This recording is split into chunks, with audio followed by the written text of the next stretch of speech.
Hello everyone, I hope that you're all doing well. This is me Sayyid Shujatullah. Welcome to Iqra IAS Current Affairs channel. Channel को subscribe करिए और hit the bell icon so that जब भी मैं video upload करूंगा आपको notification मिल जाएगा। आज का हमारा टॉपिक है हिंदू बिजनेस लाइन का न्यूज़पेपर है, उसमें एक इम्पॉर्टेंट एडिटोरियल आया है, उसका नाम है the true meaning of Atmanirbhar. The true meaning of what? Atmanirbhar. This is what we are going to study today. Okay, basically यहाँ पे ये बोला गया है, बहुत सारे students and also many people उनको ये समझ में आता है कि Atmanirbhar is nothing but self sufficiency. Atmanirbhar is nothing but self sufficiency मतलब क्या है? हम किसी और देश के ऊपर डिपेंड होना नहीं चाहिए, या हमारे तेल के नीड्स रहो, या हमारे पैसों के नीड्स रहो, या एग्रीकल्चर के प्रोडक्शन के प्रोडक्ट्स रहो, या हाईटेक इंडस्ट्रीज रहो, या मिसाइल टेक्नोलॉजी रहो, या स्पेस टेक्नोलॉजी रहो, और else any other service sector related जो भी सर्विस हमें मिलती है on that at least, and manufacture goods जो भी है, ओके, लैपटॉप्स रहो, मोबाइल फोन्स रहो, okay, consumer durable, freezes, okay, TVs. So basically self reliance का मतलब यही समझ में आता है। Okay, at this point of time बहुत सारे लोग ऐसे ही समझते हैं कि हम इतना ज्यादा खुद से प्रोडक्शन कर लेना कि हमारी जो डोमेस्टिक डिमांड है वो हम खुद से ही सप्लाई करें, किसी और कंट्री से नहीं लें। So this is what is the concept of आत्मनिर्भर। खुद पे डिपेंडेंट होना बहुत जरूरी है। ओके, एंड बिकॉज आजकल का जो भी वर्ल्ड का जो सिनेरियो है, ओके, जो ईस्टर्न ब्लॉक, जो वेस्टर्न ब्लॉक, ओके, आपके लिए ये ईस्टर्न ब्लॉक हो गया, ये वेस्टर्न ब्लॉक, राइट राइट। तो ये यूएस लेड है, ये रशिया लेड है, रशिया एंड चाइना यहाँ पे है, यूएस और जर्मनी, फ्रांस, यूके ये यहाँ पे है, कैपिटलिस्टिक कंट्रीज यहाँ पे, सोशलिस्टिक कंट्रीज यहाँ पे। फिर रशिया का एक्शन यूक्रेन में हुआ है, उसको पूरे यहाँ वाले पूरे अपोज कर रहे हैं। सो आप समझ सकते हैं कि ये जो वॉर की वजह से जितने सैंक्शंस रशिया पे लगे हैं, और रशिया से जो जो भी खरीद रहे हैं उनके ऊपर भी सैंक्शंस लग भी रहे हैं, और इंडिया को यही बोला भी गया है बाय द यूनाइटेड नेशंस कि ये नाटो वाले यही बोले कि आप रशिया से ओके ज्यादा इंपोर्ट मत करिए, हमें उनकी इकोनॉमी को गिराना है, बिकॉज वो जो सेल्फ डिटर्मिनेशन राइट है यूक्रेन का वो छीन रहे हैं उनके ऊपर बिना वजह। ओके, वहां पे वार कर रहे हैं, दैट इज द रीजन हम उनके ऊपर बैन लगाते हैं, आप भी उनसे कुछ मत खरीदो। जब खुद खरीदेंगे नहीं तो उनके पास पैसे नहीं आएंगे, और वो भी जब पैसे नहीं आएंगे तो उनकी इकोनॉमी भी नीचे गिर जाएगी, क्योंकि पैसे जब आएंगे नहीं तो फिर प्रोडक्शन वहां पे ज्यादा नहीं होगा, जब प्रोडक्शन नहीं होगा तो फिर सप्लाई कैसे करेंगे गुड्स? वो जो सर्किल है वो करना चाहते हैं रशिया में। बट आपको तो पता है इंडिया फॉलो से non alignment policy. Non alignment का मतलब है ना हम आपसे अलाइन होंगे ना हम आपसे अलाइन होंगे, हम हमारा सेल्फ इंटरेस्ट देखेंगे, हम हमारा नेशनल इंटरेस्ट देखेंगे, हमारी जो जरूरतें हैं हम वो परस्यू करेंगे। आपसे अगर बात करना रहा हम आपसे भी बात करेंगे, अगर या दूसरे ब्लॉक से बात करना रहा हम उनसे भी बात करेंगे। ऐसा नहीं कि हम कोई साइड कोई ब्लॉक को हम अलाइन करके उनकी ही सुनेंगे। We are a sovereign nation, हम एक सोवेरेनिटी नेशन में हैं। ओके, हमारे कॉन्स्टिट्यूशन में भी है, we are not under any colonial rule, we are not under any external influence. हम हमारी इंडिपेंडेंट फॉरेन पॉलिसी कर सकते हैं। हम फॉरेन पॉलिसी का मतलब है हम किससे बात करें, किससे इंपोर्ट करें, किससे एक्सपोर्ट करें, किस कंट्री को किस तरीके के हम एग्जेम्पशंस दिए, टैक्स एग्जेम्पशंस किस तरीके के दें, सो एक्सेट्रा, ये पूरे आते हैं ओके फॉरेन रिलेशंस में बेसिकली। तो आप समझ सकते हैं कि इतना ज्यादा जब प्रॉब्लम हो रहा है वर्ल्ड में, ग्लोबल ट्रेड में, तो अपने पास एक कॉन्सेप्ट शुरू हुआ था जिसका नाम था आत्मनिर्भर। बहुत इंटरेस्टिंग कॉन्सेप्ट है, आपको अच्छे से ध्यान से सुनना है तो आपको ये भी समझ में आ गया कि आत्मनिर्भर एक्चुअली में एक छोटा नैरो कॉन्सेप्ट नहीं है जो कि only relies on self sufficiency. आत्मनिर्भर एक बहुत बड़ा कॉन्सेप्ट है जो कि एक ब्रॉड कॉन्सेप्ट पे डिपेंडेंट है, और ये सेल्फिशिएंसी तक ही सीमित नहीं है। ठीक है, लेट अस अंडरस्टैंड दिस। यहाँ पे एक स्टोरी टेलिंग भी है आपके लिए, इन द सेंस कि एक ऑथर थे, उन्होंने इंडिया की ग्रोथ रेट बताई थी from 0 century. 0 century means 0 year नहीं, समथिंग बट 1 ईयर, 2 ईयर, उसके बाद में 10 year, 80 year, 100 year, then 200 year, 250 year, 500 year, 600 year, 700, फिर 1000, 1100, फिर 1500, 1700, 1800, अभी हम चल रहे हैं 2000। तो यहाँ पे एक ऑथर है, उन्होंने कहा है कि इंडिया की ग्रोथ रेट किस तरीके से थी okay with regard to the world trade. World में हम किस तरीके का ट्रेड करते थे, जब वर्ल्ड में हम वो ट्रेड वो लेवल का करते थे तो किस तरीके कंडीशन थे हमारे कंट्री में, हम वो आज पढ़ने वाले हैं। वो आज पढ़ के हम ये प्रूव करने वाले हैं कि Atmanirbhar is not about self sufficiency only. Atmanirbhar is not about to supply the demanded products by the population. Atmanirbhar is a very very very big concept, हम उसके ऊपर पढ़ने वाले हैं आज, ठीक है। Right, let us go ahead. यहां पे देखिए आप, फाइन, एक वर्क लिखे थे ऑगस्ट मैडिसन ने, उन्होंने कहा था, ओके, उन्होंने क्या किया था, वर्ल्ड के पूरे कंट्रीज के ग्रोथ रेट्स उन्होंने मैप किए थे फ्रॉम 0 AD टू 2000 AD। पूरे जो भी उनके स्टडी में थे वो पूरे नेशंस के उन्होंने ग्रोथ रेट्स देखे थे फ्रॉम 0 टू 200 AD।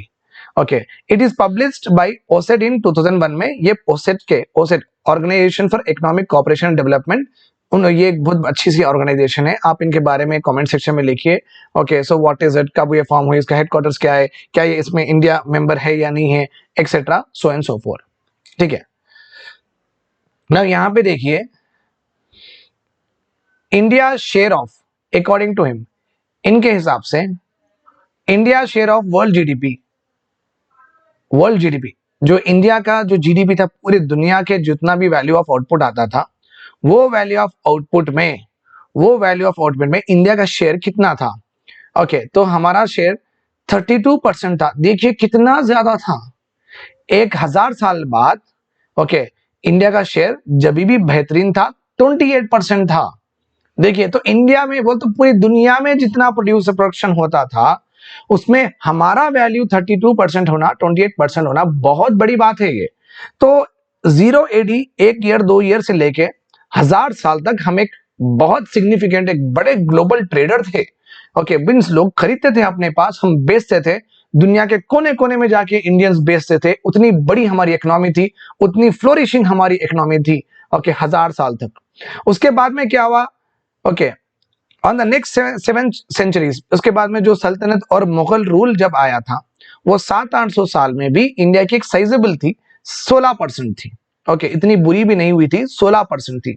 बट जब कॉलोनियल रूल आ गया था, जब ब्रिटिशर्स आ गए थे 1600 सेंचुरी में, उसके बाद में एक्चुअली रूल करना शुरू करे 1757 प्लासी के बाद, बक्सर के बाद शुरू हो गया इनका रूल। इंडिया का पूरा वर्ल्ड जीडीपी वाज रिड्यूस्ड। आप देखिए यहाँ पे शॉक हो जाएंगे कि 4% हो गया। तो कहां 32%, कहां 4%। आप समझ सकते हैं कि इंडिया का जो as a global, okay, trader, as a big trader in the world, जो कि कहीं से भी किसी को चाहिए अगर प्रोडक्ट्स हम यहाँ पे बनाते थे और बेचते थे, ओके, वो कितना हो गया, 4% हो गया बस।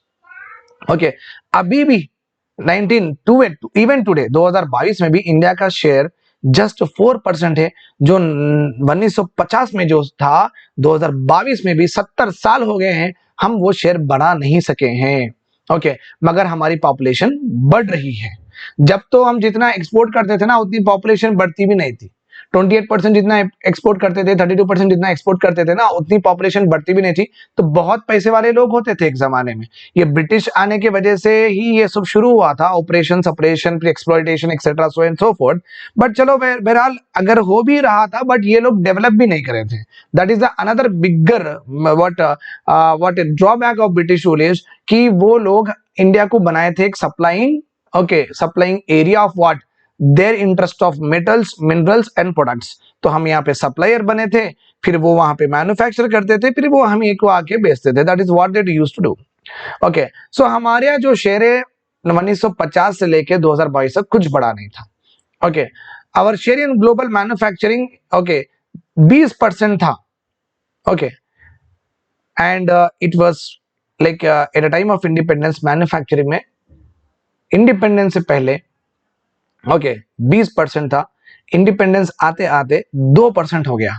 Okay, by 2019 we have managed to increase it to, okay, 3.1%। तो हम कितना ऐड करें, बहुत कम ऐड करें हमारे मैन्युफैक्चरिंग। ओके, इसका मतलब है जो जो भी ब्रिटिश रूल में हुआ था उसके जो आफ्टर इफेक्ट्स है, वो आफ्टर इफेक्ट से अभी तक हम बाहर नहीं आए हैं।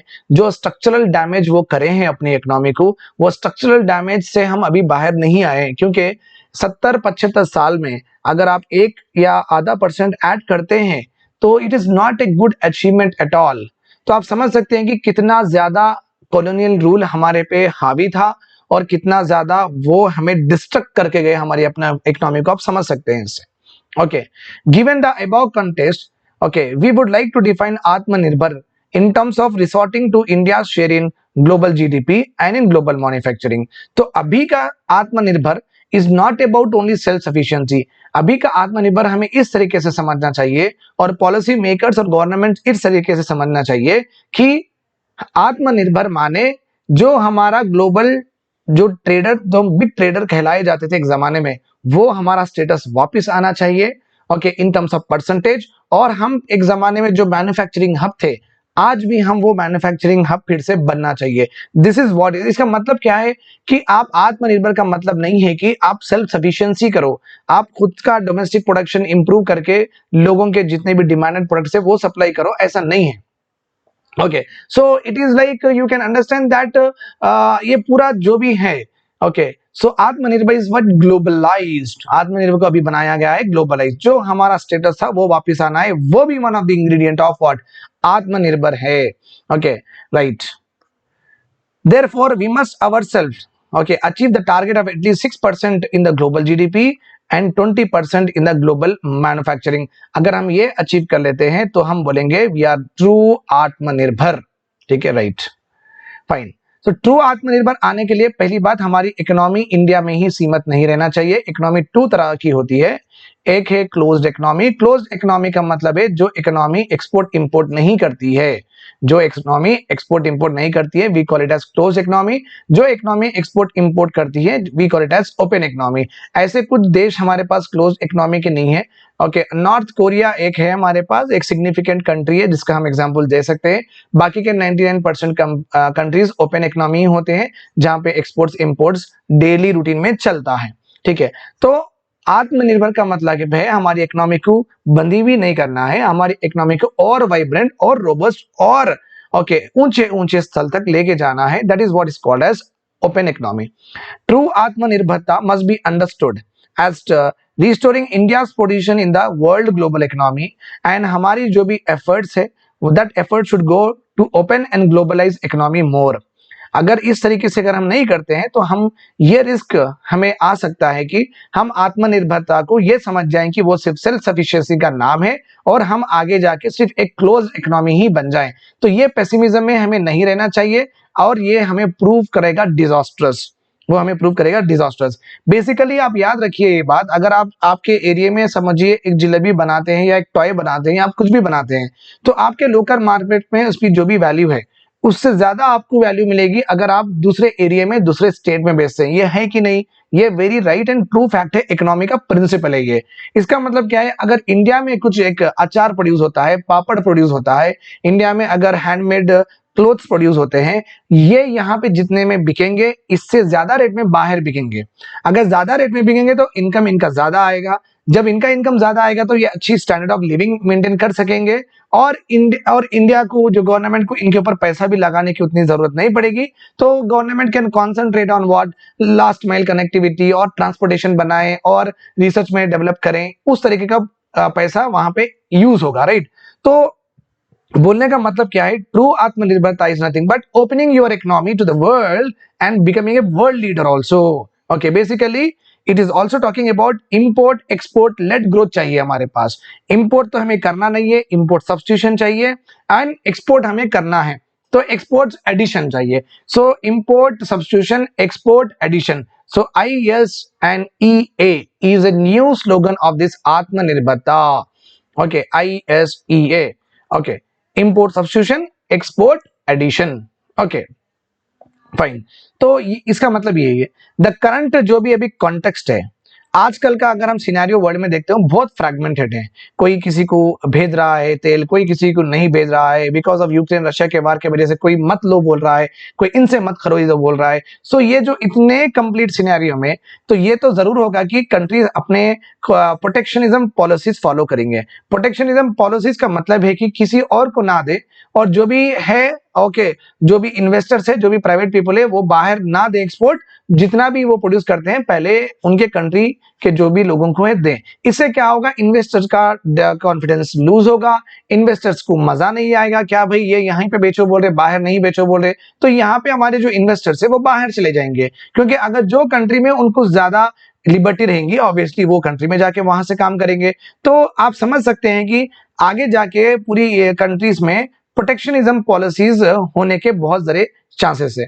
Okay, so India should not become a part of it. India her country जो कर रही है ओके उसमें इंडिया को नहीं पढ़ना है। हमारी जो भी इकोनॉमी है जो वाइब्रेंट रहेंगी और ग्लोबलाइज रहेंगी। India can not achieve it's goal okay of upper middle class economy हम जब बढ़ना चाहते हैं, बिकॉज वर्ल्ड बैंक के क्लासिफिकेशन में low income okay poor income countries, low income countries, upper middle class और इस तरीके से डिविजन्स हैं। और हम अब है लोअर मिडिल इनकम है। We are now lower middle income economies. अब हमें पड़ाव चढ़ना है अपर मिडिल इनकम इकोनॉमीज। वो पड़ाव चढ़ने के बाद में हम सबसे ऊपर के पड़ाव चढ़ जाएंगे, दैट इज डेवलप्ड इकोनॉमीज। तो अगर इंडिया को लोअर मिडिल इनकम से अपर मिडिल इनकम में जाना है तो डेफिनेटली एक्सपोर्ट्स पे हम ज्यादा ध्यान देना होगा, ज्यादा एक्सपोर्ट्स करना होगा और बहुत सारे लोगों को बोलना होगा कि आइए हमारे पास इन्वेस्टमेंट करिए। तो हमें इन्वेस्टमेंट भी प्रमोट करना है आत्मनिर्भरता प्रोग्राम में, हमें एक्सपोर्ट्स भी प्रमोट करना है और हमें इंपोर्ट सब्स्टिट्यूशन भी करना है। Import of what? Okay, import of only FDI we are talking about. Okay, India की जो मैमथ पॉपुलेशन है ओके ये ऐसी पॉपुलेशन है जहां पे हाई पॉपुलेशन तो बढ़ रही है बट लोगों की जो भी सैलरी है, इनकम, वो नहीं बढ़ रही है। ओके, इसका मतलब इंडिया की जितनी भी ग्रोथ हो रही है वो लो इनकम इकोनॉमी में ही रह रही है, अपर मिडिल इकोनॉमी नहीं जा रही है। जब मगर अच्छे से स्किल्स दें, अच्छे से प्रोडक्ट्स प्रोड्यूस करें, एंटरप्रेन्योरशिप के मौके दें हमें, तो हम अच्छे से प्रोडक्ट्स बनाएंगे भी, लोगों को बाहर भी बेचेंगे। इससे क्या होगा, हम एक दो पॉपुलेशन बढ़ रही है, हम भी ज्यादा परचेजिंग पर भी हमारा बढ़ेगा। सो that is what is being told here.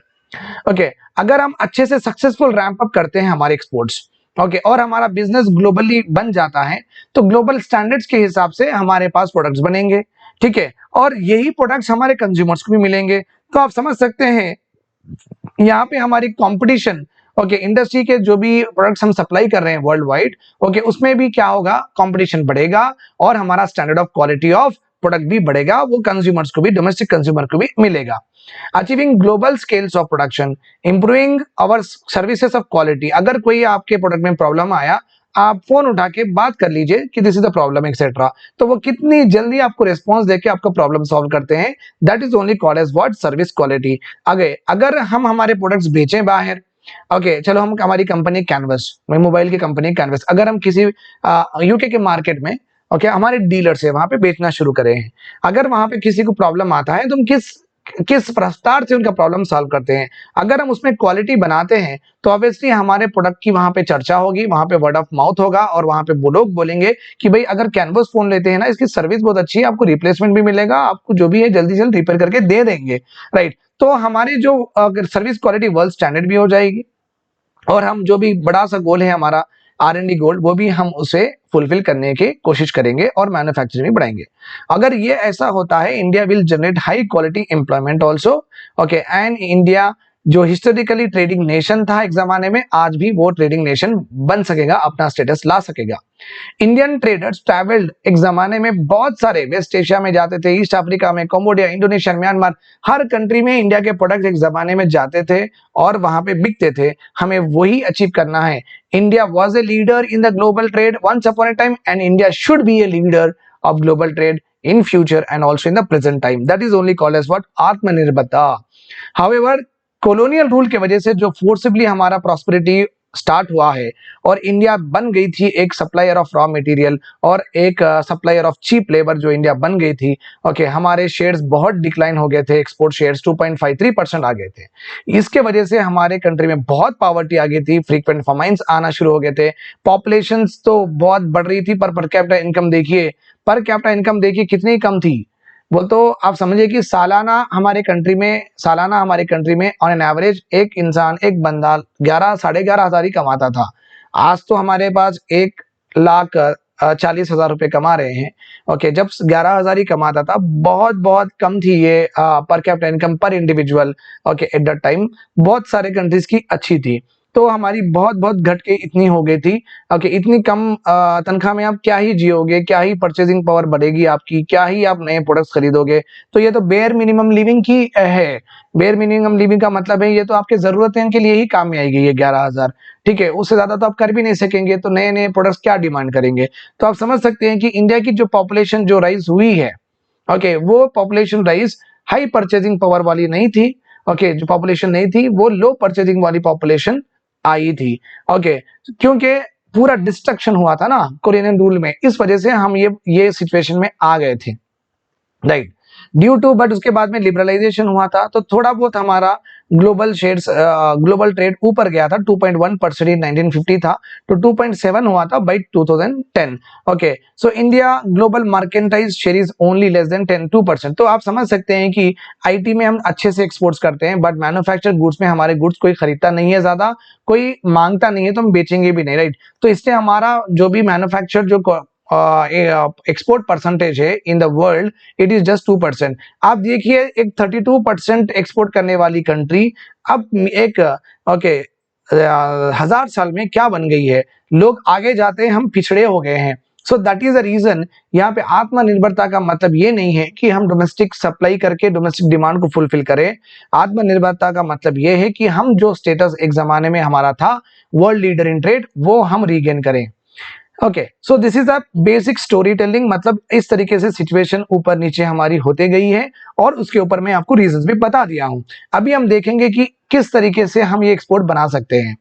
Basically ये आर्टिकल में ये कहा गया है कि स्टेट एक्सपोर्ट पॉलिसी होना चाहिए। जनरली एक्सपोर्ट जो भी रिलेटेड है ना, वो government of India, central government देखती है। एडिटोरियल में ये कहा गया कि आप सेंट्रल गवर्नमेंट नहीं देखें, ओके, स्टेट गवर्नमेंट को दे दीजिए export policy making, so that उनको पता है कि किस तरीके के प्रोडक्ट्स वो बाहर भेज सकते हैं। Because states knows well about their economic situation, CM knows well about their economic situation. तो वो किस प्रोडक्ट को प्रमोट करते हैं एक्सपोर्ट में, उस हिसाब से उनके ऊपर छोड़ दीजिए, so that will get what, more revenues.